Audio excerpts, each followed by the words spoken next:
Hey, this is Matt once again. What about another video? This is another request, this time from Corey. He had sent these two gifts and he wanted me to do a review of them. And one of them was of the Silent Night, Deadly Night Blu-ray collection, which involved parts 3, 4, and 5. Now, right off the bat, generous gift. I'm not a fan of these films. I only like the first two.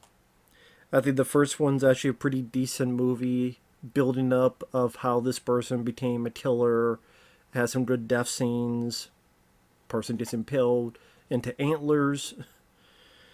I thought the lead actor didn't do a too bad of a job. I thought it did a nice job showcasing the Christmas season. And for all the problems that people, mainly critics, that talk about, oh, these slasher films never build up anything. I'm like, yeah, it did. Like, Silent Night, Deadly Night actually does build up why this person became this person. What happened to his parents. His abuse at the sad heed of the head nun mother superior, among many other stuff. Silent Night, Deadly Night Part 2, I know there's people who say it's trash.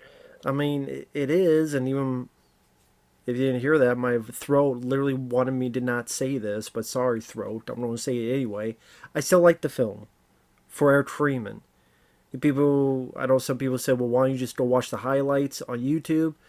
I like everything about Eric Freeman. I liked his narration. I liked every performance he's in, whether he's narrating through the footage of the first movie. And to be perfectly honest, if I want to watch the first movie, I just watch the best parts of the first movie, and I get to watch Eric Freeman in Garbage Day. So I did the best of both worlds, which is why Silent Night, Deadly Night Part 2 is my favorite of the franchise. I get the best part of the first one, and I get Eric Freeman, and I could watch two movies in one. That's the way I looked at it. Silent Night, Deadly Night 3 is the worst. It's completely boring. It is slow. It is tedious. Part 4 really has nothing to do with anything. I mean, it barely has anything to do with Christmas. At least there is an explanation as to why that is in the features. Other than some decent effects by Streaming Mad George, you do have an appearance by Clint Howard, but I could just watch films like Ticks for that. And Silent Deadly Night 5 is just a weird one, with a weird telling of Pinocchio. And you know how they're doing these horror movies like Winnie the Pooh, the horror film, The Grinch, the horror film? I mean, they already did a Pinocchio one back in the day. It's called Silent Night, Deadly Night 5. And, I mean, I would probably, I probably would watch that over 4 and 3, but I still have issues with it. It's not the worst of the worst movies, but the lead kid is horrible in that. He's terrible. He's wooden. He's deathly dull. He's got a blank face. The little kid seemed more like a toy than the actual toy guy, toy boy. Well, I guess that'd be a spoiler if I explain that, but if you've seen the film, you know what I mean. And I'm like, the little kid seemed more like a toy. Maybe you need more McDonald's. Because there's a bit of the commentary. Well, one of the interviews that apparently, in order to calm the kid down, they had him some Bid Max. Well, yeah, it didn't help his performance. You being mean, well, whatever. That little kid sucked. So I don't like any of these movies, but as Corey mentioned, even though I might not like the films, I do get fascinated about behind the scenes stories, behind the scenes information, behind the scenes special features, and even in the like those Vander Syndrome movies, the ones that are releasing, right? Most of those movies probably suck. Now, if I had the time and money, I would get all of them just to look at all the special features because I love learning about movies and learning about how movies are made and learning about that. So that's why when Corey explained that in the letter, I understood. Now, Tits, which I'll get to that review in a little while, I do enjoy that film, and that was a very generous gift. Thank you, Corey. This, at the very least, it was interesting to see these features. And I'm not going to get rid of this because number one, it's a gift, and number two, I have to rewatch the features. The films themselves, though, unless one day someone requests like commentaries or stuff, I don't know.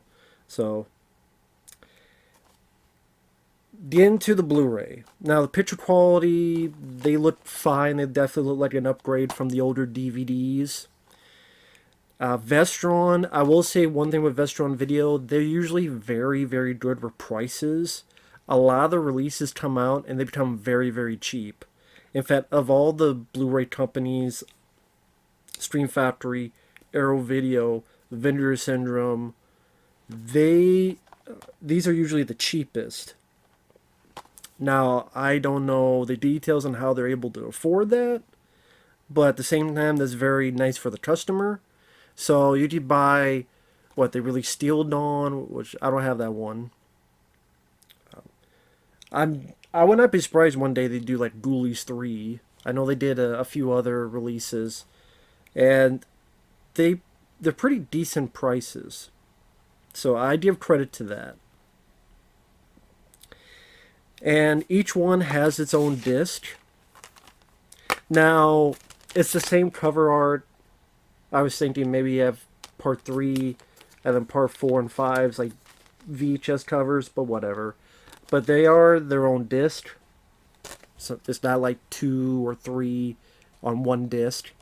I do like that it's in separate cases, so it's not like stacked on top of each other. Sometimes companies do that. I never use digital copies, so if you can read this, and this would be a challenge from the fuzziness, if you can read this, you can get it.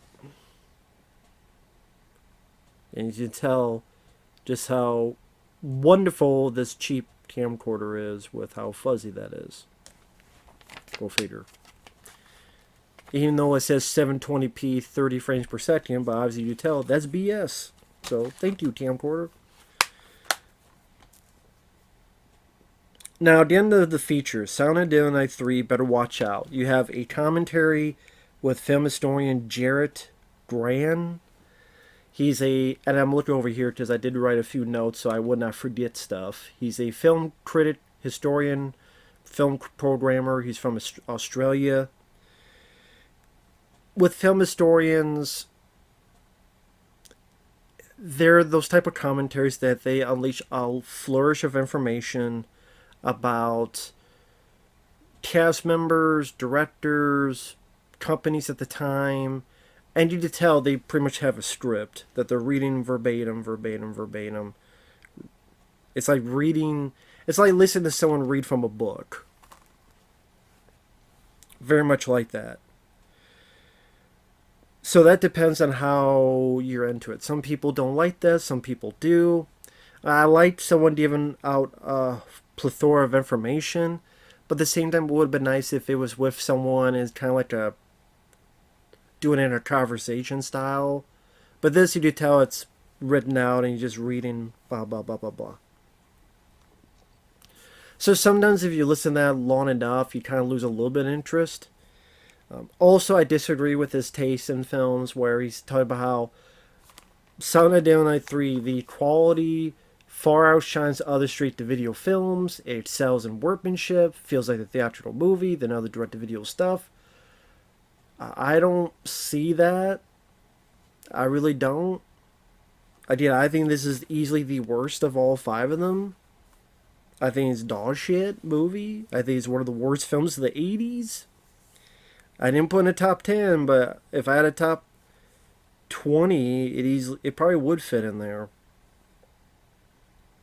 Just insanely boring.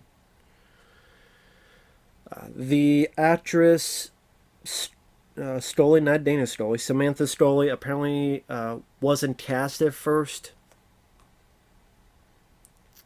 because the director wasn't sure about her facial tics, but then worked with her to tone them down. He says Bill Moseley gave a nuanced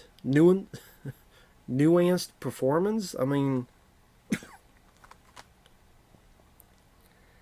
I don't agree with that. Hey, he's a fan. I get that. Hell, I'm a fan of a lot of movies that people question me about, so to each their own.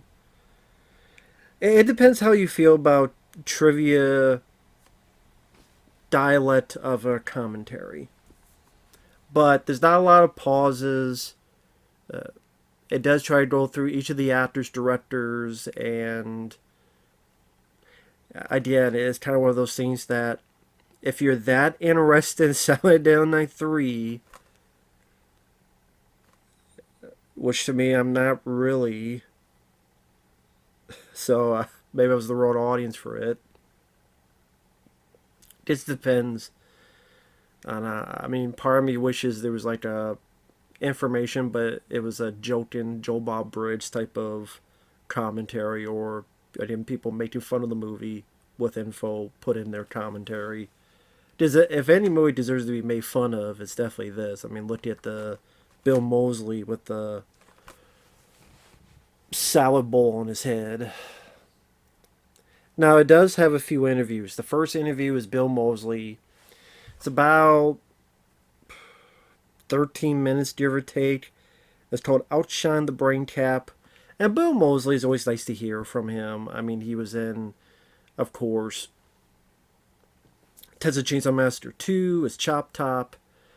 And after that, he had moved to LA, to California. He had a girlfriend, had a kid, and was just taking jobs. That's why he was in a bit of an interview in the Blob Blu-ray, because he had a big role in that. Kind of the same in this, only, of course, he had a bigger role.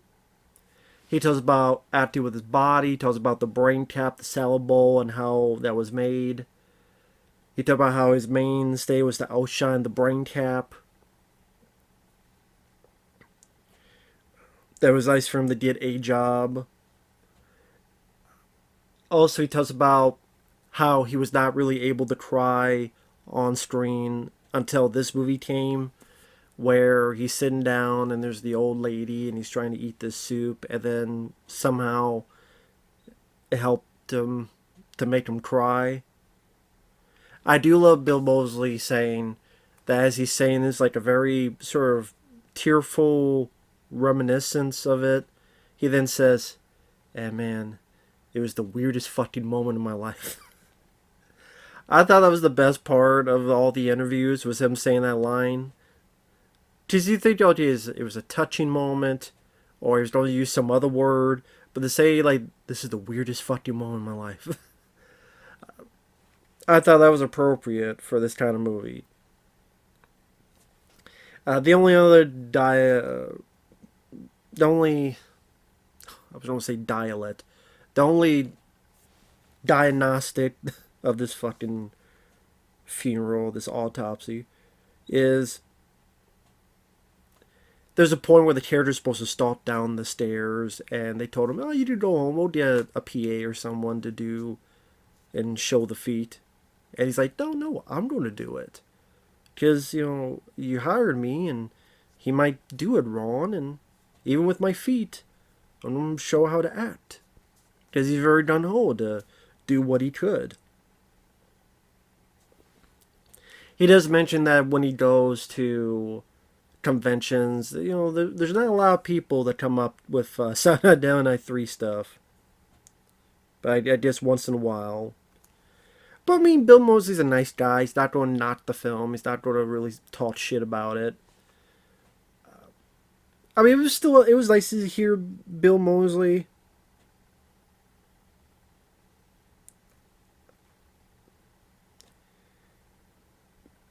Not really anything about what he felt about the final product or anything of the sort. Just, it was a job. The second interview was a creative consultant, Steven. Now, he tells about how he worked with this director, not Martin, that's the fifth one, Monty Hellman. Probably Monty Hellman was like a prolific director, and I guess he had done these independent films and these films with Roger Corman, and that when he got hired, it was a little bit of a big deal. I don't know why. And he talked about how he times worked with the director in the past, worked with him on this. Talk about how maybe somehow we can make it funnier. Which I'll say one thing. I mean, yeah, you can laugh at this brain tap, but the rest of the movie's not really that funny, Sally. Now, don't get me wrong, I did not mind the police officer played by Robert Culp and some of his dialogue. I might have even mentioned that when I've talked about this film in the past. So I did credit we're making those bits funny. But then the guy's like comparing it to Tarantino dialogue, and I did it first. But he wasn't being like super serious, as in like maybe he means it, but he wasn't being a dick about. I don't know. I'm like, dude. I mean, some of that dialogue from the top is a bit funny, but don't compare it to Tarantino. Come on now. I mean, there's the line in the movie where what happens if you have deja vu 3 times? What's it called? Stupid. I just kind of being meta, like you have a third sign of Deadly Night, it's stupid. I'm like, yeah, the whole fucking movie is stupid. It's also boring. At least Silent Night Deadly Night 2 for me wasn't boring because of Eric Freeman.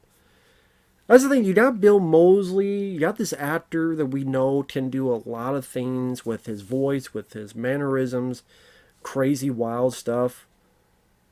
He's supposed to be playing Ricky, Eric Freeman from Silent Night Deadly Night 2. Do you imagine Bill Moseley getting the ability to shine as a killer? It's like not a repeat of Chop Top, but still wild, crazy, however you want to put it. No, instead, take away his dialogue, take away his words, take away his mannerisms, make him stumble like the Frankenstein monster. Just every bad decision. And the guy's talking about the director saying he wanted truth in the camera. Give me a fucking break, dude. The truth is, this movie sucks. So, I mean, that interview didn't really do anything for me. Because, he's really giving the director the rim job deep in the Hershey Highway. Because they're friends for a while. But I'm like, whatever, this movie was shitty. And then the third interview, Richard Gladstein, he's in all 3 of these featurettes. The only reason, number one, he was the executive producer of all 3. I get that. He was with Live Entertainment, which at one point was IVE Entertainment, then became Live Entertainment. He produced all 3 of these films. And then soon after, produced Reservoir Dogs for Tarantino, and then his career kind of went away from these type of films to bigger playing field after producing Reservoir Dogs. But I mean, pretty much he talks about how Ivy released the first 2 Silent Night Deadly Nights, so we wanted to reinvigorate the series. Why don't we just get the rights and we'll make the movies ourselves? It was a learning curve. He had an acting role in the film where he had like a few words as a detective. And really, that's all he said. Because you ever think, this is an 8-minute interview. Of those 8 minutes, probably 2 to 3 minutes is footage. So, I mean, or at least 2 minutes probably footage. So there's kind of not much to be said. And to be perfectly honest, in the other 2, he doesn't say a whole lot either. So, to be... I mean, I guess unless you really want to delve deep, probably listen to the film historian commentary.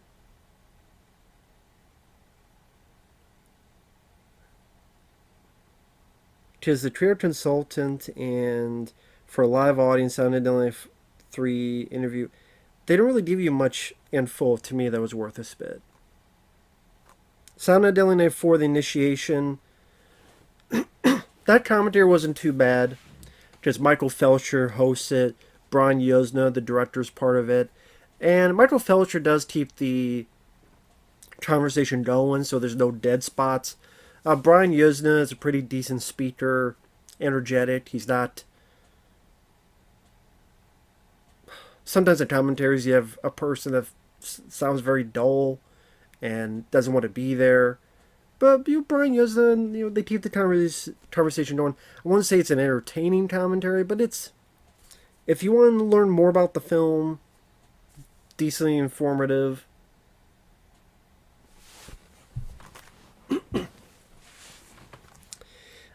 Now, in this one, you have about 3 more interviews.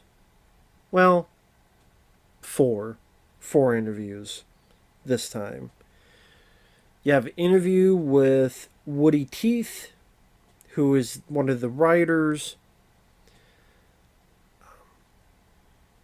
This, I kind of wish they would have delved more into it, because he mentions an interesting idea that there's like multiple different versions of the script, like 3 different versions.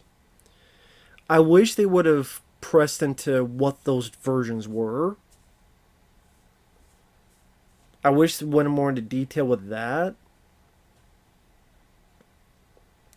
But pretty much how he liked working with Brian Yuzna and coming up with a story about a coven and witches, and that the film definitely was not that popular because it had nothing to do with the previous films.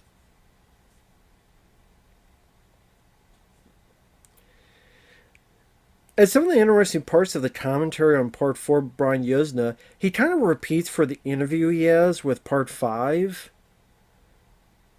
So in a way, like, if you don't want to listen to the commentary, you just watch Brian Yuzna's interview for part 5, because again, he kind of goes through a little bit of the stuff he says in part 4, like Brian Yuzna met the Richard Gladstein when on the set of Bride of Reanimator, because I guess that company was going to release Bride of Reanimator. The executive producer offered Brian Yuzna a job. Brian Yuzna's like, wow, I mean, no one really offered me a job to direct. Usually I had to make it up on my own and then hire myself. And because he felt kind of, wow, that's really nice, then he took the role. But then he's like, well, can come up with a different idea. And how he even said for some reason I was just against Christmas. I don't know why. I even made the lead character Jewish. And then they showed me the cover of Silent Night, Deadly Night 4 with a white cover and a Christmas tree. I went, wow, we should have made that movie.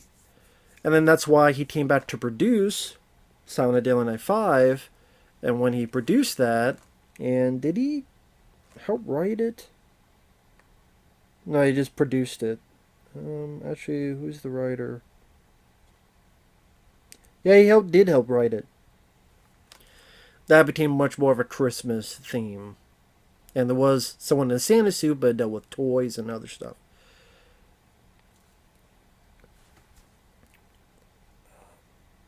And like I said, Brian Yuzna, he's pretty good as a speaker. I just what I'm getting at. But getting back to Silent Night, Deadly Night 4, again, the writer, I didn't really find a lot of information that I would not have known beforehand, so I don't know. Like I said, if it delved deeper in those different versions, I think that would have been interesting. Clint Howard, I mean, it's nice to hear from Clint Howard, character actor. Pretty much talks about how he met Brian Yuzna. He enjoyed working with the guy. He's worked with him a few times since, including Tick, some on other stuff.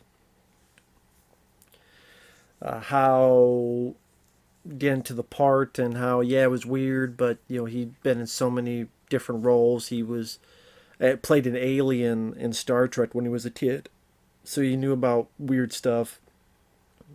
He was okay with it. Worked with the makeup effects. One of the actresses he scared because she really bought into his weirdness.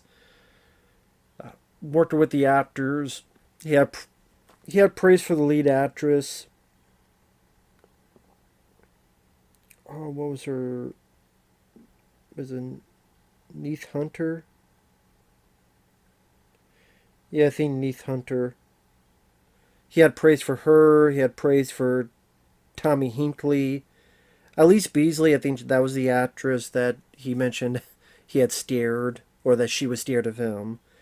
Maud Adams, it seemed like he was going to say something bad, but he's like, well, she was a bit standoffish, but, it was what it was. I could tell he wanted to say a bit more, but I think he probably wanted to, you know, it's been a long time. He even talked about how he got a different role in Silent Night Deadly Night 5, and how he kind of wished it was a bigger role, but hey, it was a job. And like I said, it's just nice to hear from Clint Howard. And seems like a nice guy, genuine guy. But at the same time, it's kind of like the Bill Moseley thing. It's nice to see them. It's nice to hear them. I like them as character actors. Can I really say they gave me a lot of big, in-depth information? Not really. It's just more, oh, cool, it's him, and I got to hear him, and that was pretty much it. And that was about 13 minutes. Again, when I say 13 minutes, some of that is going to be footage of, from the movie. At least 2 minutes or so.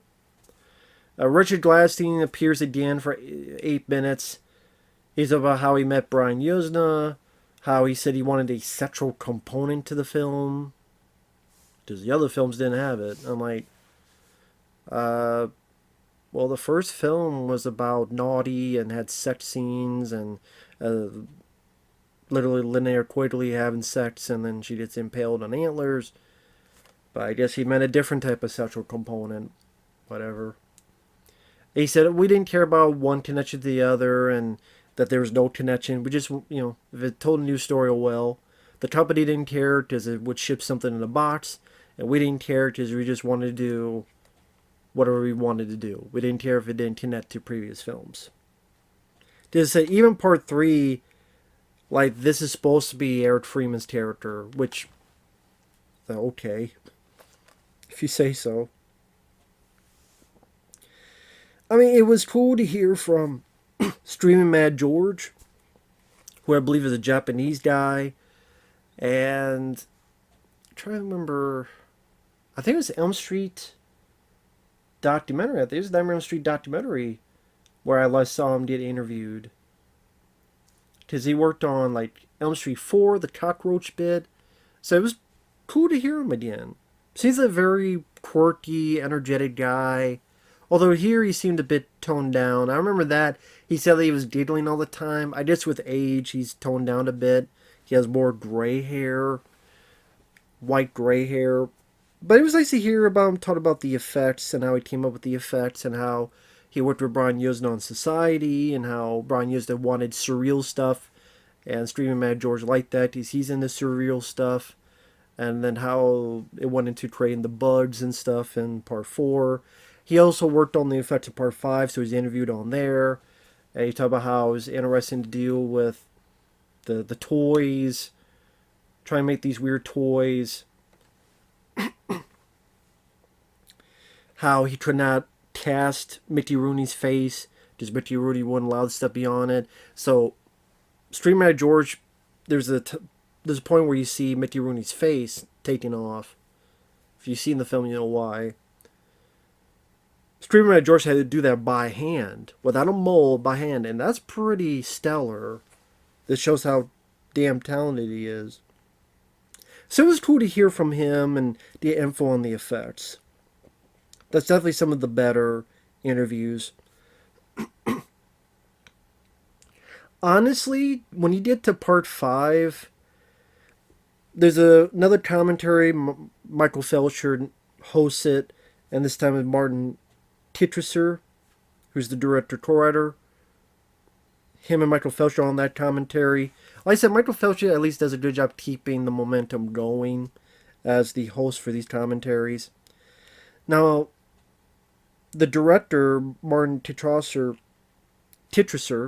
how the hell you say his name, he actually would go on to be the script supervisor for Tarantino's Reservoir Dogs, and to this day is Tarantino's script supervisor. I guess before this he was script supervisor, and he did this job, and then the Richard Gladstein got Martin, took him, hey, this guy is a good script supervisor, Tarantino used him for that, and used him for it ever since. Like I said, not a bad commentary if you want to learn more about the film. I think Michael Felger does a good job hosting that. he even does bring up why is Mickey Rooney in the film when he hated the first film so much. And the director said, well, I mean, he never brought it up, and, we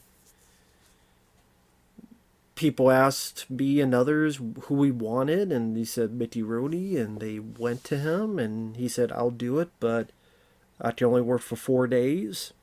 We said, okay, we got him a trailer, and he worked the 4 days, and he was nice to everybody, and I don't know, maybe he needed the money, or he just... So I guess Mickey Rooney did know what the title was. It wasn't one of those, it was called one thing and then changed. No, this was always going to be Silent Night Deadly Night 5. It wasn't, it was the toy maker, then it became Silent Night Deadly Night 5. No, it was always Silent Night Deadly Night 5. The toy maker. It was always that. Now, maybe on set they called him the toy maker, and Mickey Rooney thought, but they didn't really go into detail on that. But yeah, apparently either Mickey Rooney looked at the towel and just saw the toy maker and didn't see the rest, or he forgot, or whatever the fuck. I don't know. But yeah, Mickey Rooney did the film in 4 days. And Michael Felsher, I do have to. There's one thing I gotta talk about. Agree to disagree on something. Michael Felsher says that this is the best of the 5 movies, Silent Night Deadly Night movies. I'm sorry, dude. I don't agree with you on that. I do not think Silent Night Deadly Night 5 is the best of the 5 movies. I'm sorry. I do not think it's better than the first one. You say the first is the only legitimately good one. And I don't think it's nearly as fun as Eric Freeman and his craziness in part 2. Sorry. I say that because I remember Michael Felsher was with these guys on Dead Pit.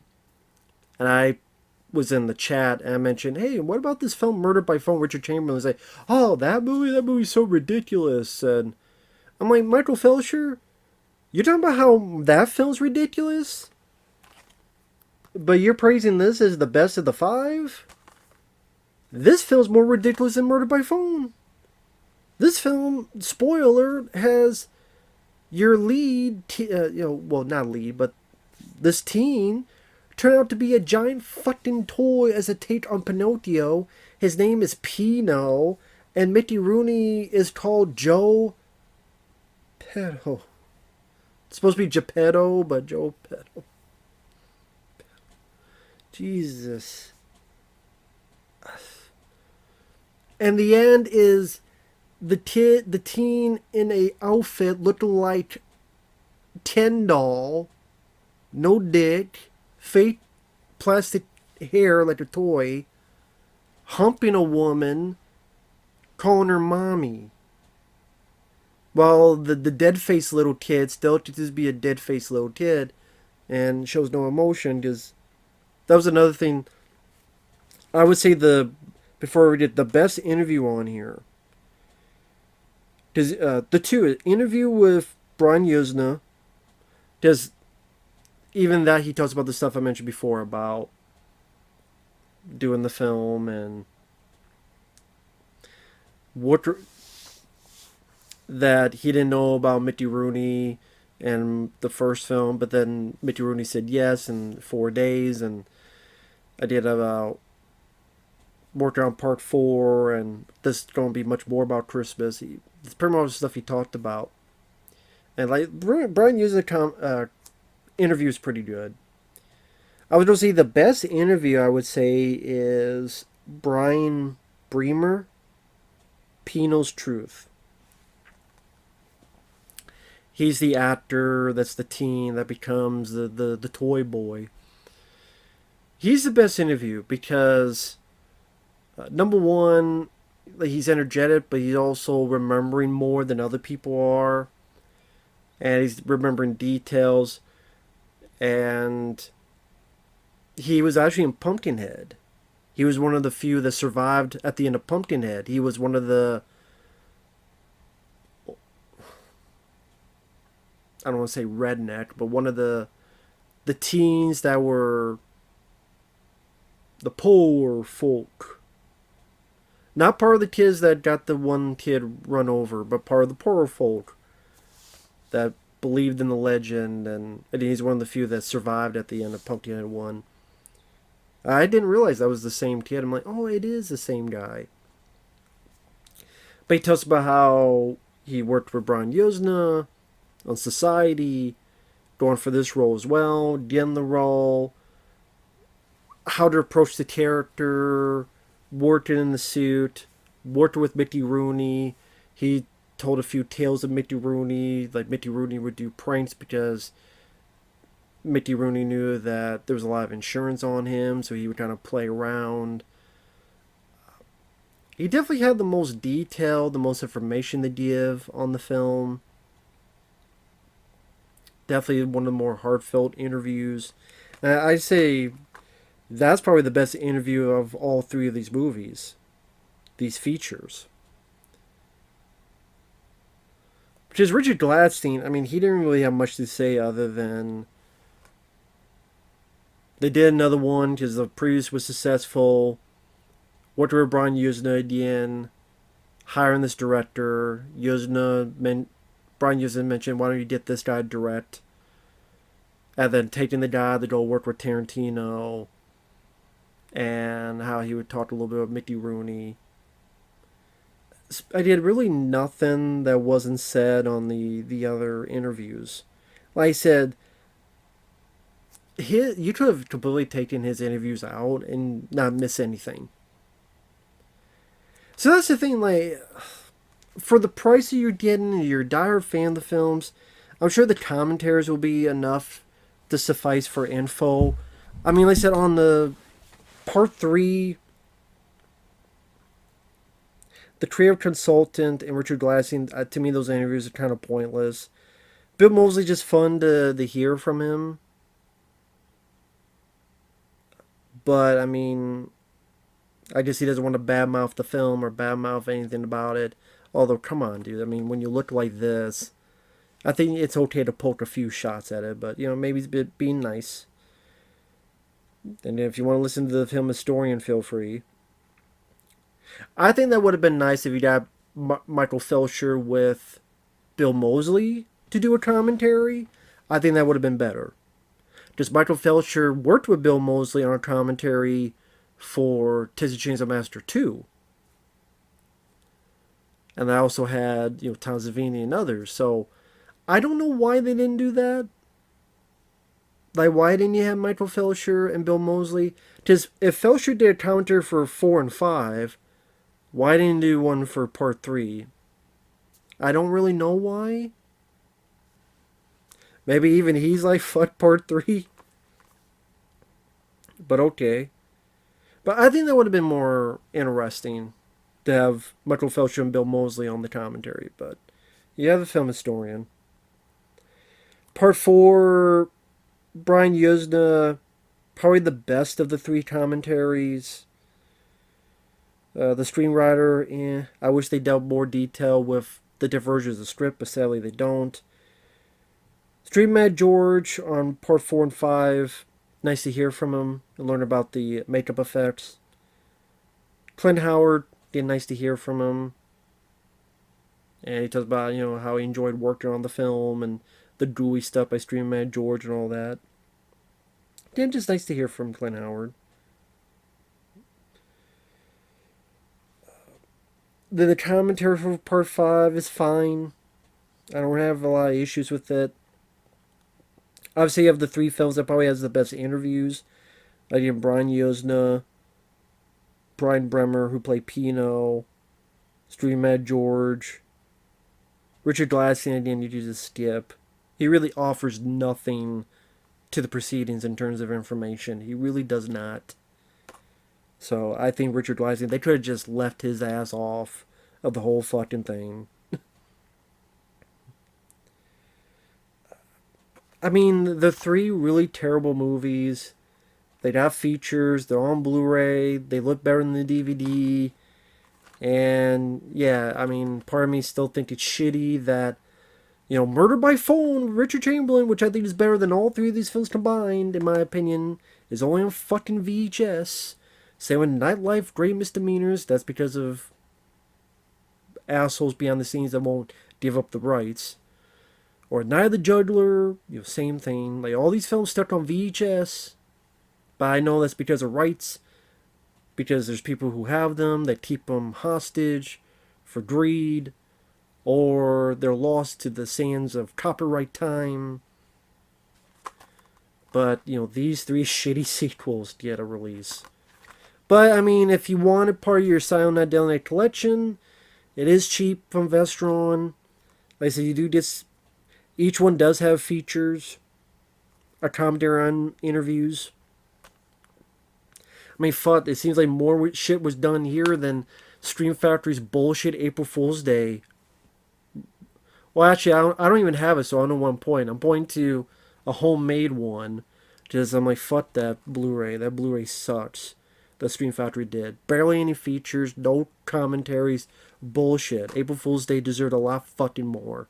Arrow Video should get that fucking film and do a better job, please. April Fool's Day deserve better. Well, I would say, like, the cover of this is pretty cool. Like, look at the cover.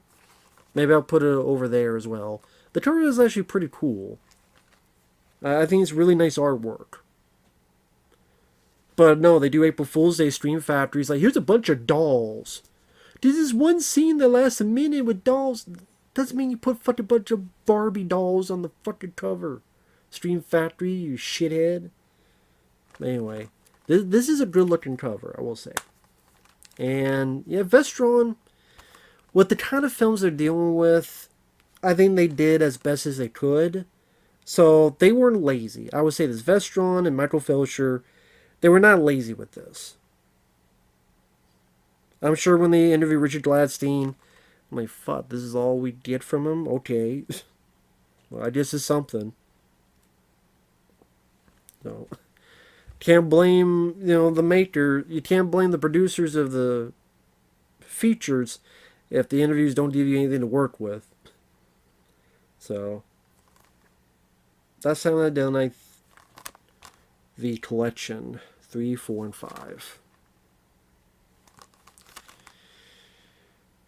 Although I will say, I do think Silent Night Deadly Night Part 2 is the one that's hard to beat in terms of features, because it has an hour and 14-minute documentary about the making of the film. I did find that more interesting than all these features combined. But like I said, the Brian Usna interview, the Brian Bremer interview, Clint Howard, Bill Moseley, again, it's cool to hear from him, although, there's not a whole lot of info. Yeah. It is what it is. So that said, thanks for watching. Take care. I didn't mean for this to go on for so damn long, but I wanted to be thorough. And we'll see you guys later.